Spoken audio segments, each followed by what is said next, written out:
Luis Napoleón Morones, líder máximo de los trabajadores durante los años 20.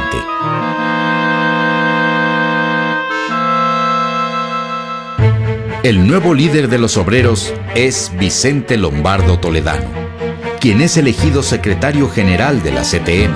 Su pensamiento, internacionalista y marxista, resulta determinante para la estructuración y declaración de principios de la Confederación durante los primeros años de su existencia. Sin embargo, el manejo cotidiano de la CTM depende de la Secretaría de Organización y Propaganda que dirigen Fidel Velázquez y su grupo, conocido como Los Cinco Lobitos. Cuando algunos años antes, Velázquez, Fernando Amilpa, Jesús Llurén, Alfonso Sánchez Madariaga y Luis Quintero abandonaron las filas de la CROM, Luis Morones se refirió a ellos como 5 miserables lombrices. Pero al día siguiente, en un acto de la antagónica CGT, un orador apuntó: «Torpe de usted, Morones, porque lo que usted califica de lombrices son 5 lobitos que muy pronto le van a comer todas las gallinas de su corral». Y así fue. Ya dentro de la CTM, es Fidel Velázquez quien entabla el contacto directo con los dirigentes de otros sindicatos y federaciones. En febrero de 1941 se realiza el segundo Congreso Obrero para elegir al sucesor de Lombardo, quien por su cargo de secretario de la Central de Trabajadores de América Latina ha descuidado la dirección de la CTM. Mientras tanto, Fidel Velázquez afianza su poder y es elegido secretario general. Durante el período de Ávila Camacho y por el estado de guerra que vive el país, la CTM realiza acuerdos entre los empresarios y el gobierno para bloquear cualquier conflicto laboral que pueda desencadenar una huelga. En 1947, el presidente Miguel Alemán comienza a emplear la mano dura contra los obreros. El lobito, Fernando Amilpa, al frente de la CTM, rompe definitivamente con Lombardo Toledano. Y en esos momentos de la lucha con Lombardo, con los comunistas, pues fueron los momentos más álgidos que tuvo la CTM, porque era una lucha permanente de ideas y de principios, y también de actuación. Los comunistas son expulsados de la CTM por acuerdo de la Asamblea. Porque nosotros teníamos mayoría.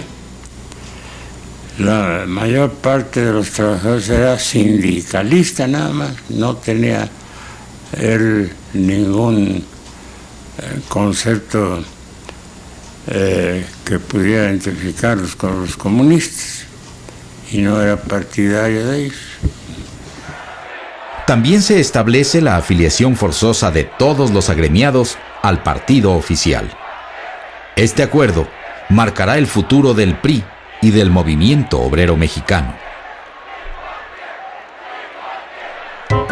En enero de 1950, cuando se realizan las elecciones para cambiar de comité ejecutivo, Fidel Velázquez es electo de nuevo secretario general.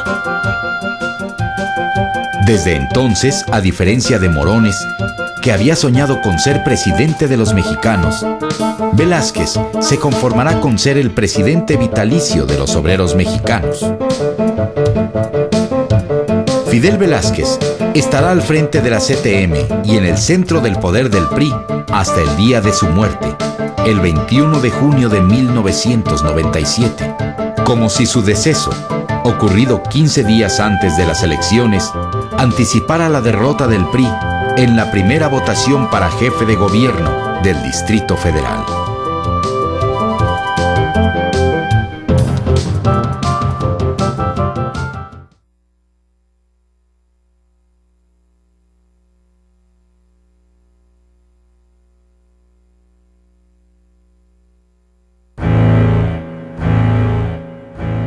A partir del sexenio de Miguel Alemán, el país acelera su proceso de industrialización y la CTM se consolida como la principal organización sindical de México. En estos años se fortalecen los mecanismos de control y al mismo tiempo la intromisión del gobierno en la vida interna de las organizaciones obreras se convierte en una práctica habitual. En esos años nace la emblemática figura del charro sindical. El charrismo, término acuñado en tiempos de Miguel Alemán, se refiere a los líderes sindicales que, en contubernio con las autoridades laborales y el gobierno, mantienen bajo control a las masas de trabajadores, impidiendo el ejercicio de la democracia al interior de los sindicatos. Uno de los casos más dramáticos de esta nueva etapa de la relación entre el sindicalismo y el Estado es el de los mineros carboneros de la sección de Nueva Rosita del estado de Coahuila. En mayo de 1950, al celebrarse la Sexta Convención Nacional del Sindicato de Mineros y Metalúrgicos de la República Mexicana, el gobierno busca acabar con la dirección independiente del sindicato y hacerlo volver a las filas oficialistas de la CTM. Para lograrlo, lleva a cabo una serie de maniobras para imponer delegados y dividir a los mineros. Más tarde, apoya el reconocimiento de una dirección sindical espuria que no cuenta con el apoyo de la mayoría. La sección 14 de Nueva Rosita y su fracción de Cloete y la 28 de Palau, dos de las más importantes del sindicato, ya que abastecen de materia prima a toda la industria siderúrgica de Monterrey, manifiestan su desacuerdo. En respuesta, el Comité Ejecutivo Charro decide despojar a esas secciones de sus derechos sindicales y aplicarles a sus líderes la cláusula de exclusión. Dicha cláusula, introducida por la Ley Federal del Trabajo de 1931, estipula que, para poder ingresar en determinada empresa, el obrero debe afiliarse obligatoriamente al sindicato local. Sin embargo, si la dirección sindical lo decide, puede expulsar al trabajador de sus filas, y de esa manera el patrón está obligado a despedirlo.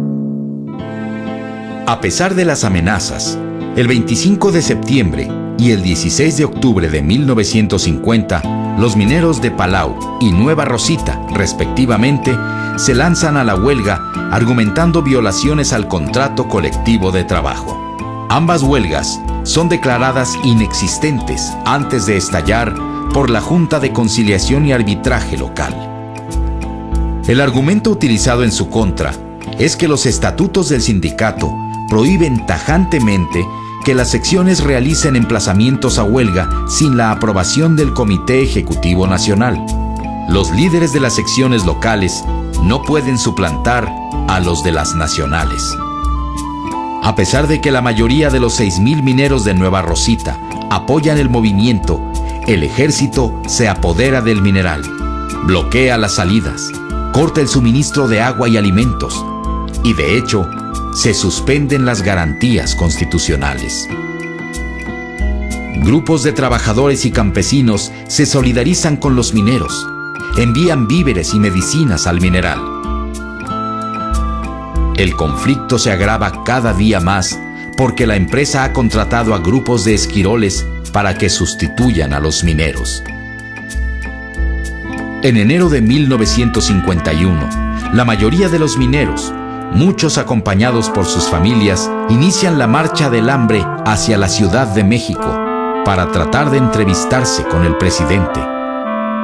Después de 50 días de caminata, los mineros de Nueva Rosita entran a la Ciudad de México el 10 de marzo y solicitan audiencia con el presidente Miguel Alemán, pero no son recibidos. Más adelante, una comisión del gobierno dictamina que son improcedentes el pliego petitorio y la huelga, con el argumento de que los mineros en paro son minoría. El presidente alemán afirma que se ha procedido de acuerdo a los términos del artículo 123 y da por terminado el conflicto. Los mineros son enviados de regreso a Coahuila en un tren especial.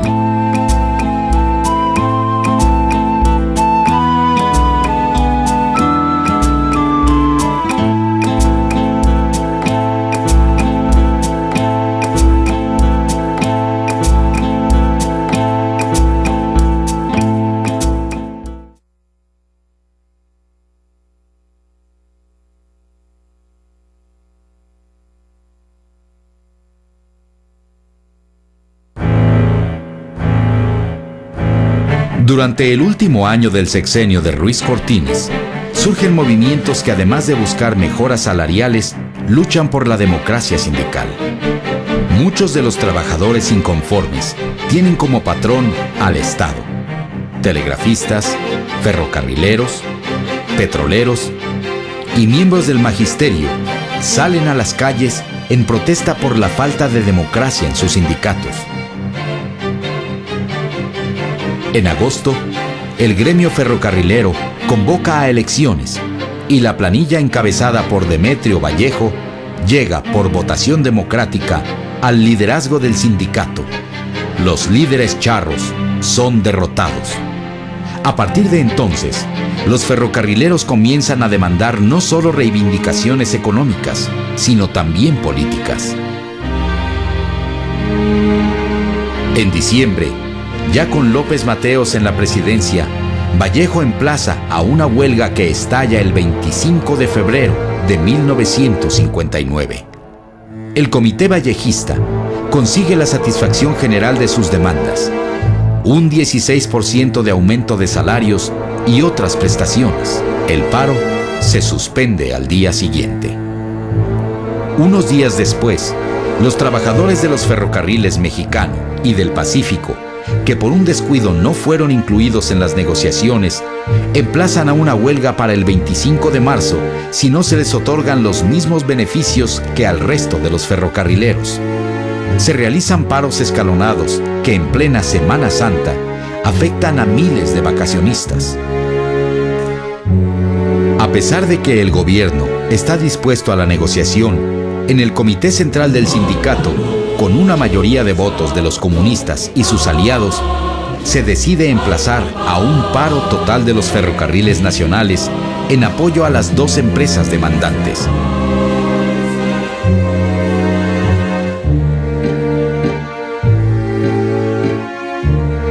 La madrugada del sábado de gloria, estalla el paro general. Al mismo tiempo, se realiza una operación relámpago en toda la República. Con lujo de violencia, la policía, el ejército y las corporaciones de agentes especiales apresan a más de 10,000 ferrocarrileros. Demetrio Vallejo y Valentín Campa también son detenidos. López Mateos, que debe haber tenido muchas dudas de hacerlo, finalmente se toma la decisión de enfrentar el problema con toda la violencia del mundo, y ahí se rompe el movimiento obrero mexicano independiente y sufre un retraso del cual aún no se ha podido levantar. Estos radicales de repente consideran que tienen que demostrar fuerza, y esa demostración de fuerza, cuando no equilibras tu fuerza con la fuerza del contrario, el Estado, puede resultar un desastre. Y ese fue el desastre. Fue un error absoluto de estrategia sindical. Cuando Luis Echeverría llega a la presidencia en 1970, busca reorientar la economía mexicana, al mismo tiempo que parece alentar la insurgencia sindical contra el poder del viejo zorro, Fidel Velázquez. Uno de los movimientos más significativos de la época se da en las filas del Sindicato Único de Trabajadores Electricistas de la República Mexicana. A pesar de la oposición de Fidel Velázquez, en septiembre de 1972, el gobierno de Echeverría propone la celebración de un congreso para constituir un sindicato que unifique a todos los trabajadores de la industria eléctrica.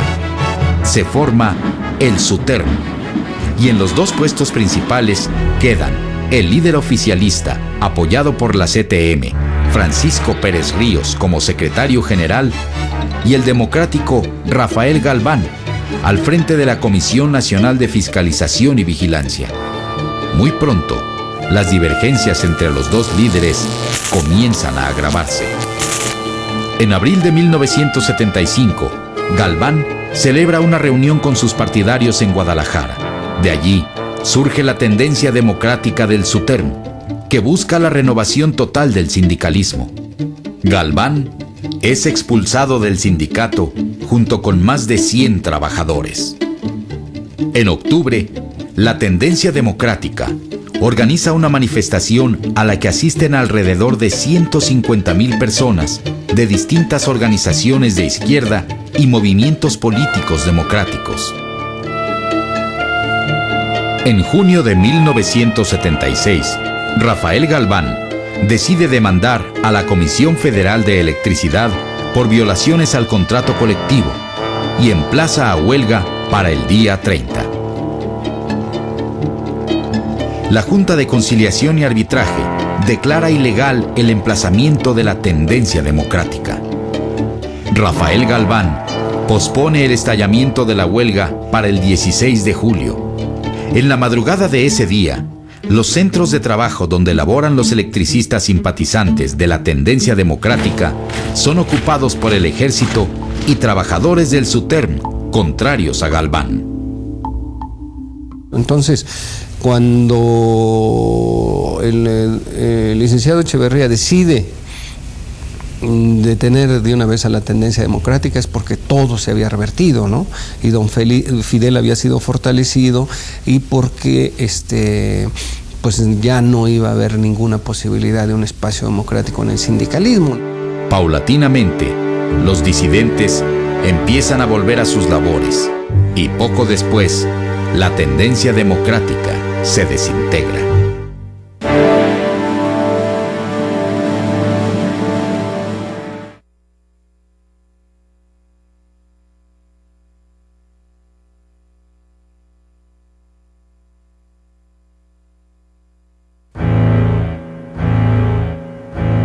Con la caída de los precios del petróleo y la quiebra de la economía mexicana al comienzo de la década de los años 80, los salarios de los trabajadores se ven seriamente afectados.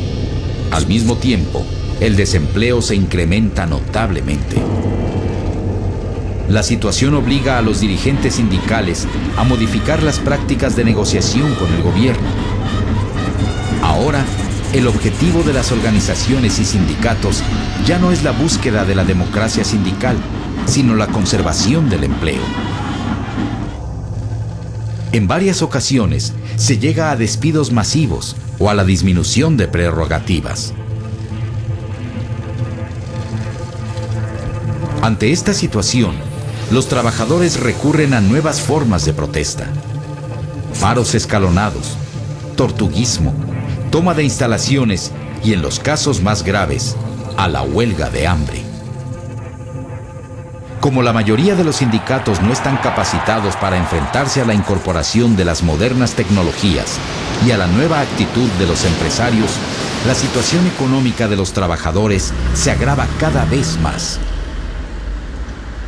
Al llegar a la presidencia, Carlos Salinas reforma algunos artículos básicos de la Constitución. El 123 no sufre modificaciones debido a la oposición de Fidel Velázquez. Para el líder de la CTM, un cambio a esta ley podría eliminar los controles al sindicalismo y llevaría a una libertad sindical contraria a los intereses de la organización. La política económica del salinismo acelera la privatización de empresas estatales. La mayoría de los sindicatos de estas empresas no logran adaptarse ventajosamente a las nuevas condiciones, pero un caso excepcional es el del sindicato de telefonistas. Si cumple una serie de metas definidas por la empresa que previamente negoció con el sindicato, y realmente tenemos niveles de comportamiento entre mis compañeros que nos sorprende todos los días. El nivel de productividad de la empresa ha crecido notablemente, pero también se han visto beneficiados mis compañeros. Por otro lado, con la firma del Tratado de Libre Comercio, la industria maquiladora incrementa sus operaciones en México, sobre todo en ciudades de la frontera norte. Si bien estas empresas han contribuido a resolver el problema del desempleo, la situación de sus trabajadores es una de las más graves en todo el país. Hay constantes violaciones a la Ley Federal del Trabajo, pero sobre todo, una fuerte resistencia de los patrones y autoridades laborales a la formación de sindicatos independientes del Congreso del Trabajo. Durante los últimos 2 años, los trabajadores de la maquiladora coreana Han-Yong de Tijuana, fabricante de chasis y cajas para tráiler, han sostenido una larga lucha para que sus patrones y las autoridades laborales de Baja California respeten su decisión de afiliar el sindicato que formaron al Frente Auténtico del Trabajo y no a la oficialista CROC.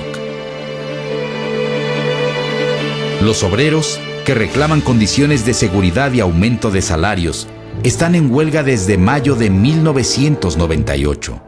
Después de que el sindicato había logrado el reconocimiento en abril, la empresa cambió de nombre y de domicilio, y la huelga fue declarada inexistente. Hasta noviembre de 1999, el conflicto no se ha resuelto.